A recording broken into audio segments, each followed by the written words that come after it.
Boa noite a todos que nos ouvem. Estamos mais uma vez numa Talk About Wine. Hoje é um dia em que temos o privilégio de ter connosco o Sr. Professor António Barros Cardoso. O Sr. Professor António Barros Cardoso é professor neste momento aposentado na Universidade do Porto, mas tem décadas de trabalho e muitas publicações sobre sobre o Douro e sobre vinhos do Porto. Portanto, vai-nos trazer aqui, com certeza, uma conversa muito enriquecedora. Ainda há pouco estivemos a falar bastante tempo e já aprendi imenso hoje. E, portanto, penso que vai ser aqui uma conversa muito agradável e vamos ter, então, o mote que está lançado para esta sessão, é falarmos sobre o vinho do Porto no século XIX.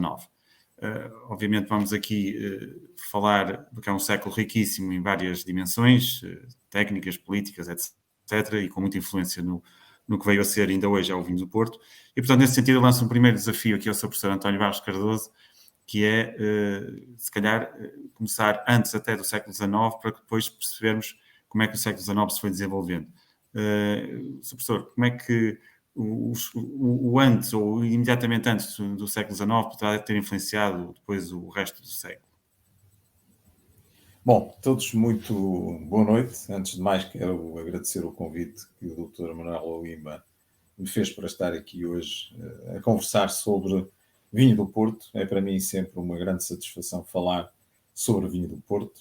Na altura em que me convidou, está recordado, eu disse-lhe que não era um especialista do século XIX, não sou um contemporanista, sou um modernista, isto é, debruço mais sobre a época moderna, isto é, o período que vai do século XVI ao século XIX, mas, como também lhe disse na altura, sempre fiz incursões no século XIX. Eu gosto pouco de partir a história, isto é, de criar muros que limitem de uma forma muito estanque aquilo que há para dizer sobre a vida dos homens no tempo, dos homens e das mulheres, bem entendido. E a história não é mais do que isso, a vida dos homens e das mulheres no tempo. Ora, por isso, também me atrevo a fazer incursões no século XIX, mas, como disse bem, compreende-se mal aquilo que se passa no século XIX, sem recuar um pouco para enquadrar, ao fim e ao cabo, aquilo que vai acontecer ao longo de todo esse período tão rico para a história do vinho do Porto. E começava por lembrar que no século XVIII, meados do século XVIII, já aqui alguém falou com propriedade da instituição da Companhia Geral da Agricultura das Vinhas do Alto Douro, que nasce por iniciativa de Frei João de Mancilha, sobretudo por ele, que era lente de prima no Mosteiro de São Domingos do Porto, e que propõe ao Marquês de Pombal a criação dessa companhia, que enquadra, ao fim e ao cabo, o setor do vinho do Porto, eu diria, por todo o século XVIII e depois com reflexos no XIX e até nos alvores do século XX, se, digamos, a disciplina a que me vou obrigar me permite chegar a esse tempo, no tempo que temos disponível. Mas dizia que é de facto essa companhia que, criada pelo Marquês de Pombal, ou por iniciativa do Marquês de Pombal, depois de receber as propostas de gente do Douro, que vai enquadrar todo o desenvolvimento do setor da agroindústria. Eu sei que a expressão não agrada a todos, da agroindústria dos vinhos do Douro e hoje vinhos do Douro e Porto.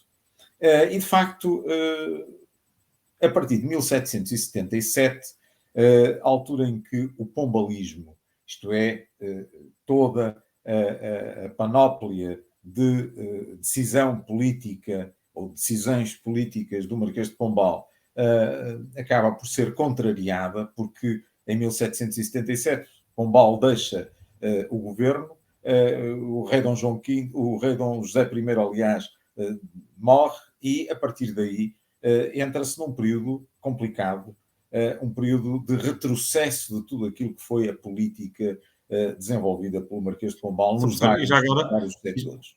E já agora, desculpe só interrompê-lo, estamos a chegar ao início do século XIX e surgem também as invasões francesas. Complicou aqui alguma coisa em relação Sim, a. mas antes disso há maus anos agrícolas que marcam este final do século XVIII.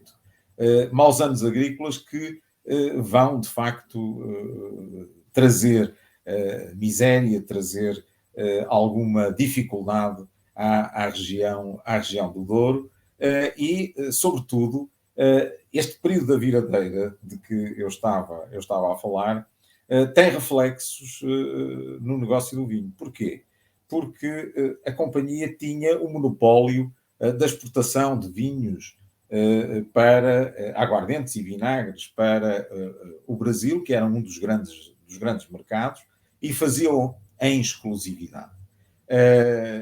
Nessa altura, a viradeira, isto é, o período que contraria a governação política de Dom José I, vai abrir a que outras entidades, para além da companhia, possam envolver-se no negócio de vinhos com destino ao Brasil. Nomeadamente os vinhos de Viana, os vinhos de Monção, os vinhos da Bairrada, os figueirotes da Figueira da Foz, os vinhos do Algarve, etc., são concorrentes do vinho do Douro, porque a companhia perde, entretanto, o seu privilégio, a sua exclusividade do mercado brasileiro. Como perde também a exclusividade da venda de vinhos nas tabernas do Porto e do Douro. De facto, essa circunstância vai refletir-se também negativamente no negócio do vinho do Porto. De resto, há quem diga com propriedade que a companhia só se mantém nesta fase derradeira do século XVIII, isto é, antes de entrarmos nas invasões francesas, e vamos já falar delas. Porquê? Porque ela se constituiu ao longo da sua existência como uma espécie de delegação do Ministério das Finanças aqui no Norte. Era aqui que se cobravam impostos importantes, nomeadamente, por exemplo, a contribuição das pedras. A contribuição das pedras que servia, para quem não sabe, para destruir a pedraria que impedia a comunicação entre o Douro e o Porto através do rio, essa via, essa autoestrada, ao fim e ao cabo, de ligação entre as duas áreas. Ora, era nessa altura também que se recolhiam os fundos que permitiram, ou foi nessa altura que se recolheram os fundos que permitiram destruir o Caixão da Valeira. O Caixão da Valeira, que é Exato. importantíssimo para o desenvolvimento da região e do vinho do Porto, porque permite que do Cimacorga se consiga chegar ao Douro Superior, que hoje produz, como sabemos... Foi mesmo no final do século XIX. Foi mesmo no final do século XVIII, portanto. Século XVIII, exatamente. Foi mesmo no final do século XVIII. Exatamente. De resto, o Caixão da Valeira só é navegável na realidade já pelo século XIX dentro, a partir de 1811 em diante, é que é facilmente transponível. Até aí havia algumas dificuldades. É nessa altura também que se constroem estradas no Douro que as não tinha, precisamente por iniciativa da companhia. É nessa altura que Reinaldo Oudinot faz trabalhos importantíssimos nas margens do Douro, aqui no Porto, nomeadamente construindo os cais ribeirinhos da costagem, que eram importantes para a troca de mercadorias, porque o vinho do Porto não saía sem entrar em outras mercadorias, era necessário que tudo isso se fizesse, e a Companhia dos Vinhos tinha essa responsabilidade e teve essa responsabilidade. Por isso eu falei de uma espécie de Ministério das Finanças aqui no Norte, ou uma delegação do Ministério das Finanças. Essa delegação do Ministério das Finanças também se meteu na guerra. Falou da guerra, e muito bem, das invasões napoleónicas. A guerra precisa de sustentação económica. Também foi do dinheiro dos vinhos que saiu algum para sustentar as lutas contra os invasores, isto é, contra as tropas de Napoleão. De resto, fazia aqui um ponto para dizer que um ponto de ordem para dizer que estas invasões napoleónicas têm que ser vistas no plano do negócio do vinho do Porto em duas perspectivas. Por um lado, a de que se desorganizou o mercado tal qual ele existia. A perturbação do mercado ou dos mercados pela guerra é uma realidade, até porque a Inglaterra estava em oposição clara a Napoleão Bonaparte e era parte interessada neste negócio do vinho do Porto. Mas, por outro lado, abriu-se nesta altura um novo mercado, que foi o mercado francês, e as próprias tropas napoleónicas eram alimentadas, entre aspas, se considerarmos que o vinho também é alimento, eram alimentadas com vinhos do Porto, o que significa que houve, por um lado, aspectos negativos, por outro, aspectos positivos. Agora, que a desregulação dos mercados foi uma realidade, isso indiscutivelmente que foi. Embora eu, quando falo de guerra e comércio, eu tenho alguma dificuldade em considerar que a guerra é sempre negativa para os negócios. Parece-me que não é bem assim.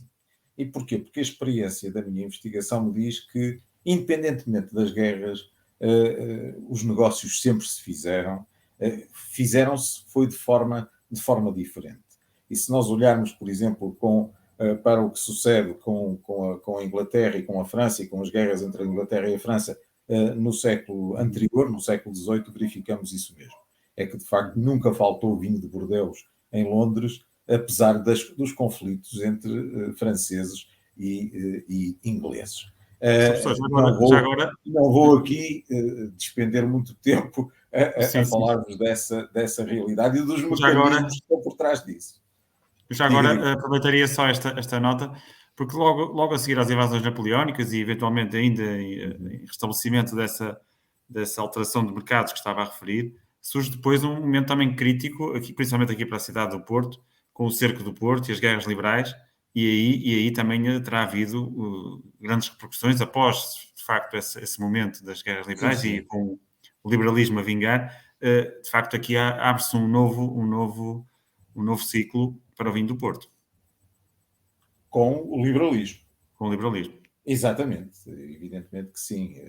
Antes, os tratados de 1810, de alguma maneira, também se refletiram no negócio do vinho do Porto, não de forma muito favorável. Porquê? Porque 1810 e os tratados de 1810 que, digamos, nos colocam de alguma maneira mais uma vez na dependência da Inglaterra, fizeram com que a tal liberalização tão amada pelos ingleses no que diz respeito ao comércio de vinho do Porto tenha tido lugar. De resto, há duas correntes nessa altura, a seguir a 1810. Uma delas era apologista de se findar com a Companhia Geral da Agricultura das Vinhas do Alto Douro, precisamente para que desaparecesse a limitação à tal liberdade negocial por parte dos ingleses, contrariada por um conhecido administrador da companhia, que foi Cristóvão Gerner, que chegou a escrever uma memória, um discurso histórico-analítico sobre a instituição da companhia em 1814 e que vai conseguindo, digamos, prorrogar por mais 20 anos a existência da companhia, apesar de muitos advogarem a partir de 1810, sobretudo a partir de 1813, o seu fim. Mas ela continua por mais 20 anos. Claro que havia quem defendesse tese contrária. E em Londres, por exemplo, no periódico Investigador Português, publicado em Londres, que era a favor da liberalização do comércio, obviamente que se contrariava esta tese de Cristóvão Gerner. Seja como for, chegamos a 1820 e o Tamanel Lima falou da revolta do Porto como, digamos, tendo consequências negativas para o vinho do Porto, e de facto assim acontece. Porquê? Porque 1820 volta a acalentar a esperança daqueles que queriam acabar com a Companhia da Agricultura das Vinhas do Alto Douro e queria um regime mais liberal em relação ao comércio dos vinhos do Porto. Ou seja, os detratores da Companhia Pombalina ganharam aqui algum alento. De resto, aproveitam para defender as suas teses o desregular dos mercados decorrente da revolta, a queda nas exportações, que também acontece por esse desregular dos mercados, queixam-se de demarcações artificiosas, e não vou entrar aqui nesse plano das demarcações da região do Douro, que, como sabem, é algo que é sempre polémico, ainda hoje, o alargamento ou a diminuição das áreas demarcadas e que áreas se devem incluir ou não. Queixam-se também de arbitrariedade nas provas de qualidade dos vinhos. De resto, o Dr. Manuel Lima é especialista nisso, deve saber do que eu estou a falar. A questão das provas, a companhia tinha essa missão e diz-se que ela não cumpria a sua missão. Abusos na apresentação das próprias contas da Companhia Geral da Agricultura das Vinhas do Alto Douro. Enfim, tudo isso era apresentado como fatores determinantes para que se acabasse com a companhia a partir de 1820. Depois, a companhia, apesar de tudo isto, mantém-se, e quando chegamos a 1832, 34, aqui ela sofre um rude golpe, como sofre um rude golpe o setor do vinho do Porto, particularmente por causa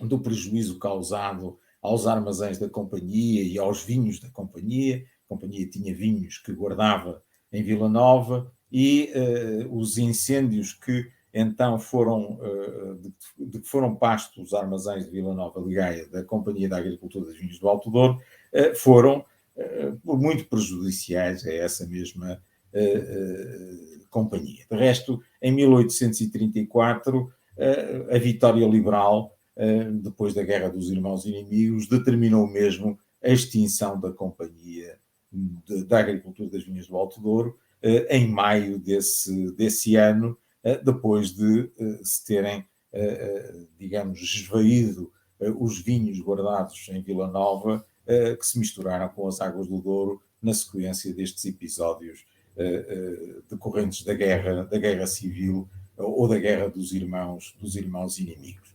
É claro que a extinção da companhia visava fazer crescer as exportações. Digamos que o espartilho da companhia ou a libertação do espartilho da companhia talvez fizesse subir as expectativas no que diz respeito às exportações. O que é facto é que as exportações não sobem. Dona Maria acaba por, em abril de 1838, restaurar a Companhia da Agricultura das Vinhas do Alto Douro, mas diminuída de alguns dos seus poderes.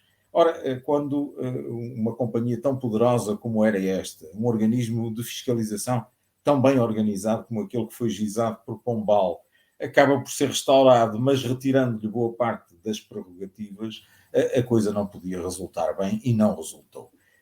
Voltou-se às misturas, vinhos da Anadia, vinhos espanhóis, eram lotados com vinhos do Porto, com vinhos do Douro e vendidos como sendo genuínos.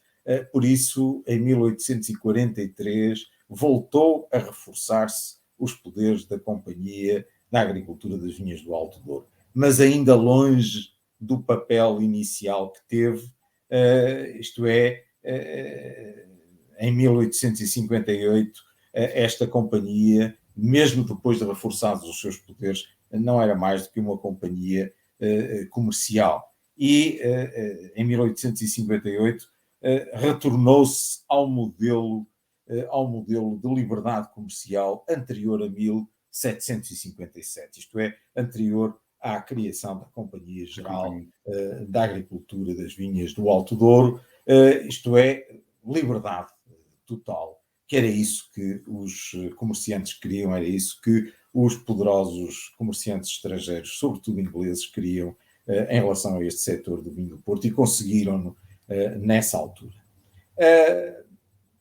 Houve um Também é travão por aqui. esta altura, Diga, Sr. diga. Professor, que surge. Também é por esta altura, eu até iria entrar também em questões, porque este século, apesar desta evolução da companhia e algumas implicações necessariamente no vinho do Porto, houve também aqui momentos críticos do ponto de vista técnico. Há a célebre, enfim, dicotomia entre fortificação, vinhos mais doces, vinhos mais secos, e também a própria evolução da fortificação e também a filoxera que surge também em meados aqui do século XIX, que vem ainda Absolutamente. trazer mais complicação aqui ao setor, não é? Sim, sim. Aliás, tocou num ponto que me parece importante, que é esse da questão da forma de vinificação, que encaixa precisamente nesta liberdade comercial. Esta liberdade comercial acabou por fazer com que chegassem a Inglaterra vinhos com outras características bem diferentes daquilo que era o produto original a que os ingleses estavam habituados. Mas, como sabe, a questão dos vinhos, como de outro tipo de produtos alimentares, é uma questão de hábito, quer dizer, ao fim de algum tempo as pessoas acabam por adotar aquilo que lhes vão servindo, que o mercado lhes vai oferecendo. E se numa primeira fase estranham, depois acabam por adotar exatamente isso que lhes servem. Ora, e é precisamente nesta altura de alguma confusão que surgem vinhos preparados de forma diferente. Já não são os vinhos preparados segundo o método tradicional de que é defensor o Barão Forrester, método esse que consistia em deixar terminar a fermentação e só depois lançar a aguardente no vinho para que ele pudesse aguentar as viagens, para que ele pudesse, vou usar uma expressão que é comum quando se fala de vinho do Porto, para que ele pudesse ser generoso, ou seja, pudesse envelhecer sem se estragar. É esse o significado da expressão vinho generoso, que lá em cima no Douro ainda hoje se utiliza quando se fala de vinho do Porto, o vinho generoso. Ora bom, era esta a forma de tornar o vinho do Douro generoso.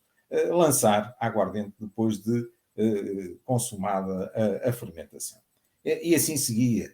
Ora, neste período de liberalização, começa-se a preparar vinhos mais ao gosto do consumidor inglês e que obtêm sucesso. Vinhos mais carregados, vinhos misturados com baga de sabogueiro em quantidade significativa, muito aguardentados, como de resto sucedeu no século XVIII, quando se estabeleceu a Companhia da Agricultura das Vinhas do Alto Douro. O problema surge da mesma forma, isto é, a forma de preparar os vinhos levava a que muitos desses vinhos se estragassem, e havia naturalmente quem defendesse um princípio contrário, um princípio de que se deveria manter o método antigo. Era o caso do Barão Forrester, que era defensor de que o método antigo é que era o método correto para produzir vinho do Porto. O consumidor já estava habituado a vinhos mais secos, decorrentes da travagem da fermentação por lançamento da aguardente ao vinho. Não é? Cerca de um almude por pipa de vinho, era isso que se praticava, e tornando os vinhos naturalmente mais doces. É claro que o mercado parece que aceitou esta nova corrente e vingou, digamos, esta nova forma de produzir vinho do Porto mais, Ó, Sr. Professor, ao que mais julgo seco. saber, Sr. Professor, ao que julgo Diga. saber, pelo menos há várias pessoas que defendem isso. Uhum. Há ali uma colheita de 1820, que terá sido um ano Excepcional. absolutamente extraordinário e que depois, de certa forma, inspirou em anos seguintes a tentativa de reproduzir um pouco a Exatamente. qualidade que foi obtida nesse ano, não é? Exatamente. Exatamente, é verdade, é verdade. Eu não referi isso, mas ainda bem que chama a atenção, porque de facto essa colheita serviu de modelo. Só que às vezes a bondade natural do vinho faz o sucesso, não é? Foi o caso. A bondade não acontece todos os anos, não é? E, portanto, o que é que fizeram os comerciantes? Tentaram, por meios impróprios, fazer aquilo que a natureza não foi capaz de fazer nos anos sequentes. Daí, enfim, este novo método que E já acaba agora, por vingar, e hoje e já agora o que eu creio que também comunica. influenciou, principalmente na Inglaterra, portanto, a curiosidade ou o interesse pela novidade, não é? Pelo vinho do ano, pelo vinho que trazia alguma vintage, não é? Que hoje conhecemos como vintage, Vintage, mas que claro, na altura, portanto, era o claro, vinho claro, claro, claro, claro. O vintage, que que é traria uma. a mais-valia Exatamente, associada ao ano em exatamente. concreto. Exatamente. Aliás, é o retomar Isso é, de uma tradição do vinho do Porto, que no século XVIII era exportado todo o vinho do ano. Não sei se o Dr. Manuel Lima sabe disso. Ou seja, até aos anos 40 do século XVIII, todo o vinho que era produzido na região do Douro e trazido aqui para a cidade do Porto era exportado no ano seguinte. Isto é, depois da vindima, o vinho era feito, transportado aqui para o Porto, aqui beneficiado com a aguardente e depois enviado para a Inglaterra. Era esse o modelo de comércio antes de que nos anos 40 do século XVIII se começassem a aparecer, aliás, vinhos degradados em Inglaterra. E é nessa altura que os comissários dos vinhos portugueses em Inglaterra começam a exigir vinhos que tenham dado a prova do tempo. Isto é, que tenham estado pelo menos aqui 3 anos para poderem provar a sua bondade. Só depois então é que seriam exportados. Foi de resto esse o fator que deu origem àquele encastelado de armazéns em Vila Nova. Os vinhos não vão para Vila Nova por acaso, vão porque não cabem no Porto, porque primeiro eram aqui armazenados, simplesmente como foi preciso triplicar a estocagem do vinho a partir dos anos 40 do século XVIII, então começaram a construir-se os armazéns do outro lado. A maior parte dos armazéns que hoje conhecemos em Vila Nova de Gaia, com exceção daqueles que estão logo ali ao início da ponte de Dom Luís I, os outros são já da segunda metade do século XVIII e depois do XIX foram crescendo por ali. Mas o fator que os fez crescer foi precisamente este, a exigência de vinhos que tivessem dado a prova do tempo, isto é, vinhos que permanecessem aqui durante mais de 3 anos e depois pudessem com segurança chegar aos portos ingleses. Porque o que sucedia era que muitos destes vinhos exportados no ano, para além de serem de fraca qualidade e já conterem algumas misturas, eu chamo-lhe o pecado original, para não falar daquilo que se praticava na ilha de Guernsey antes de entrarem nos portos ingleses, em que uma pipa de vinho do Porto dava para fazer 2 ou 3, não é? Porque, entretanto, misturavam-se vinhos de outras proveniências. Sabemos qual é o pecado original do vinho, e, portanto, isto não é novidade. No século XVIII, na primeira metade, era uma prática corrente. e já Ora agora, bem, já no agora, século XIX acontece o mesmo. Diga, e diga. já agora só uma nota também, porque há bocado também estávamos a falar aqui em off, antes de começarmos aqui em direto, e falávamos da filoxera, que de facto foi dramático, não só em Portugal, no Douro e muitas partes da Europa, ou quase toda a Europa, mas que depois, após conseguirmos de facto contornar a questão da filoxera, surgiu aqui uma oportunidade para as melhorias na implantação das vinhas e em alguma maior evolução nesse aspecto. É verdade. A filoxera é normalmente apresentada, foi isso que há pouco conversávamos em off, a filoxera é sempre apresentada como um grande mal para os vinhedos do Douro, e foi. A verdade é que muitas quintas viram a sua produção reduzida substancialmente, e de facto a miséria graçou no Douro. Houve tentativas de reconversão de muitas quintas para outros plantios, fala-se do tabaco, como se fala de voltar, digamos, à produção cerealífera. O Douro tinha sobretudo no Douro Superior, havia uma grande quantidade de terras que estavam a cereal, e de resto houve sempre essa matriz cerealífera, existiu sempre na região do Douro, desde a Idade Média. Eu recordo-me de ter lido os forais do Conselho de Peso da Régua e verificar que, de facto, quase todos tinham vinho, mas também tinham pão em quantidade. Isto vem até muito tarde. De maneira que, numa altura em que o vinho estava, de facto, ou a vide estava numa situação de calamidade, é natural que se tenha procurado reaproveitar a terra para outras finalidades, e isso foi tentado. Mas, como dizia, e disse há pouco, por um lado, esta questão da filoxera é negativa, mas, por outro lado, acabou por trazer benefícios. Depois que se resolveu o problema da mosquinha que destruía as videiras, depois que se introduziu,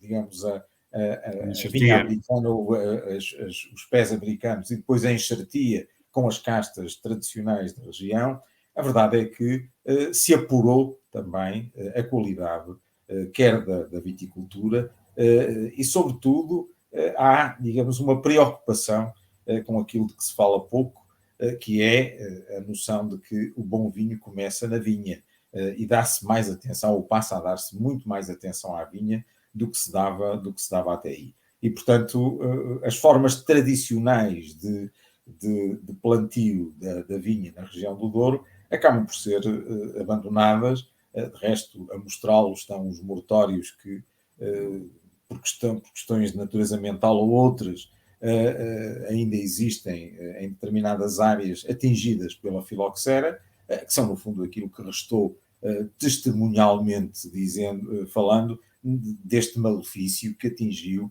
as vinhas europeias e também as vinhas do Douro. Mas também, foi uma oportunidade que não se perdeu. Foi uma oportunidade que não se perdeu, pelo contrário.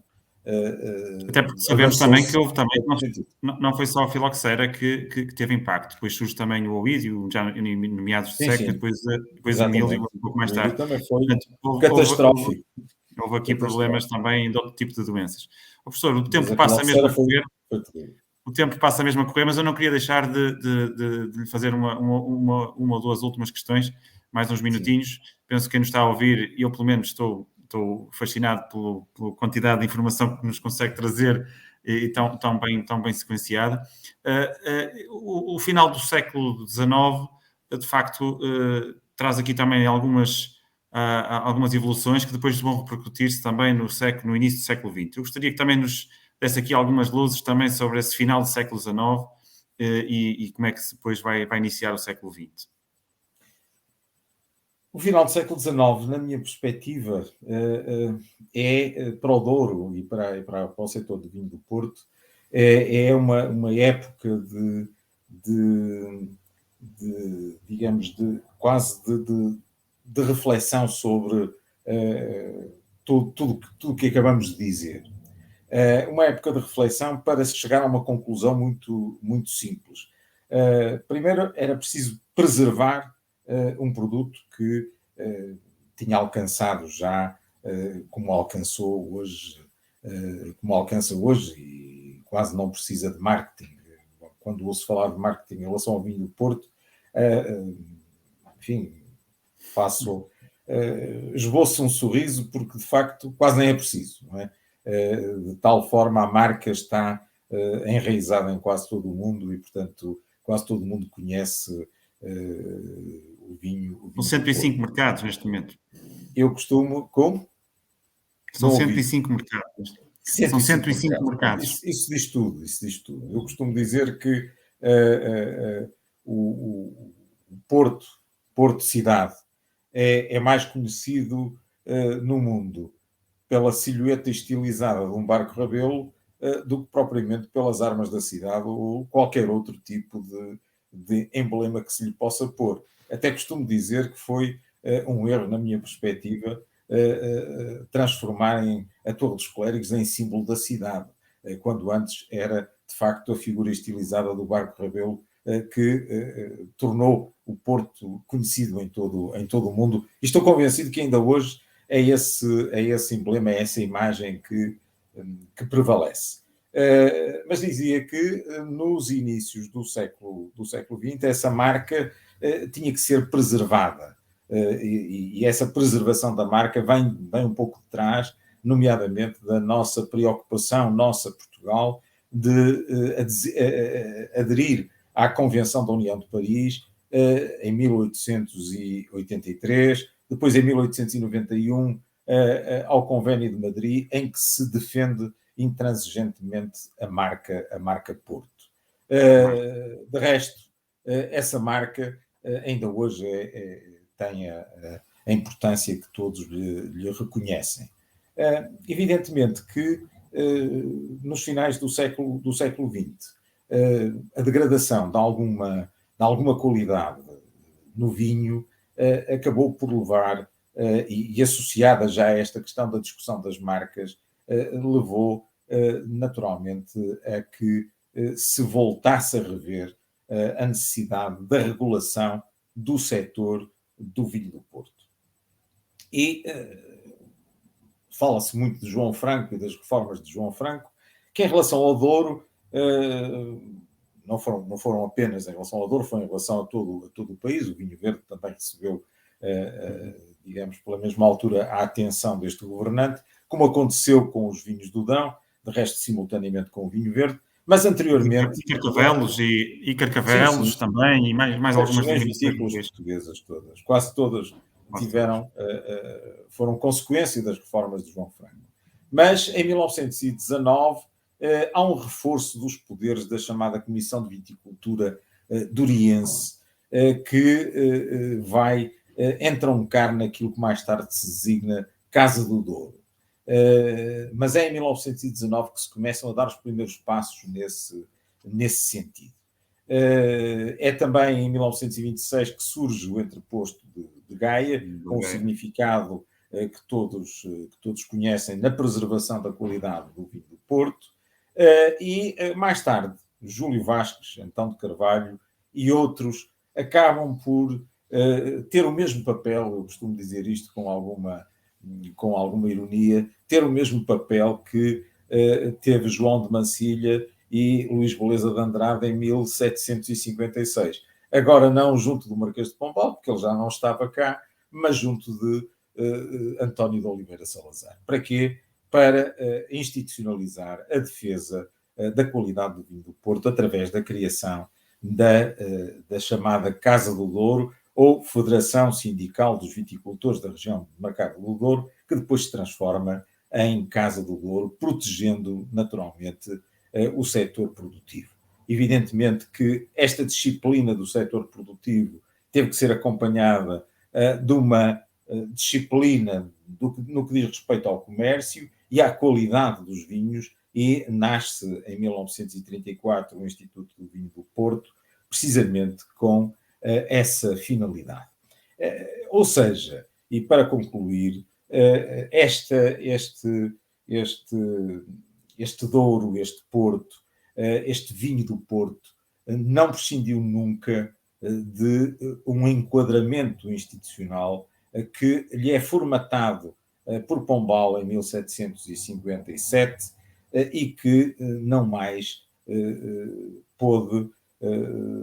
desapareceu deste setor, porque de facto sem uma regulação da produção, uma regulação do comércio, não é possível manter um produto de altíssima qualidade como é o vinho do Porto, que todos desejamos continue a manter essa mesma altíssima qualidade e a projetar mundo fora o nome do nosso país e da nossa cidade, não é? Eu digo da nossa, não sei se quem nos está a ver é do Porto. Eu não sou do Porto, sou da Régua, portanto sou do coração do vinho do Porto, mas adotei o Porto como cidade para viver e, portanto, para mim, 100 km de distância não significa nada. Hoje em dia, cada vez menos. O Douro e o Porto estão muito próximos no meu coração e, por isso, defendo que, de facto, se mantenha, seja por que meios for, e hoje fala-se muito, novamente, em Casa do Douro enfim, na nova Casa do Douro. Confesso que ainda não digeri bem o que é que isso significa, mas tenha uma certeza. é que o modelo pombalino continua, nas suas linhas gerais, a ser, de alguma forma, enquadrador deste produto de excelência que todos apreciamos. Sr. Professor, de facto, resta-nos aqui agradecer todo este conhecimento, toda esta capacidade de nos transmitir a informação de uma forma Eu tão lhe apelativa, agradeço. tão sistematizada e ao mesmo tempo A tão apelativa. paciência, a paciência. Não, o século XIX, de facto, e pelas explicações que obtivemos do Sr. Professor, conseguimos perceber que foi um século muito complexo a vários níveis, mas que o vinho do Porto foi sendo resiliente, as pessoas envolvidas, sejam os comerciantes, sejam os produtores, todos conseguiram ir vencendo as adversidades e, de facto, o vinho do Porto continuou depois, no século XX e agora até aos nossos dias, com vitalidade. Portanto, resta-me agradecer. O Sr. Professor, eu esqueci-me de dizer no início, também nos ajudou bastante no Congresso de Ouro e Porto Memória com Futuro, portanto foi membro da Comissão Científica e também fez uma belíssima comunicação no Congresso, portanto resta-me agradecer e penso que fica aqui talvez a hipótese de num futuro podermos voltar a conversar, porque de facto tem muito para nos Quando quiseres, estou transmitir. Muito à sua obrigado inteira mais uma vez. disposição. Sempre que se fale de vinho Muito do obrigado Porto, mais uma podem vez. contar comigo. Muito obrigado. Obrigado. E até um dia destes então, para Até todos. breve. Muito obrigado a todos pela atenção também. Até breve. Obrigado.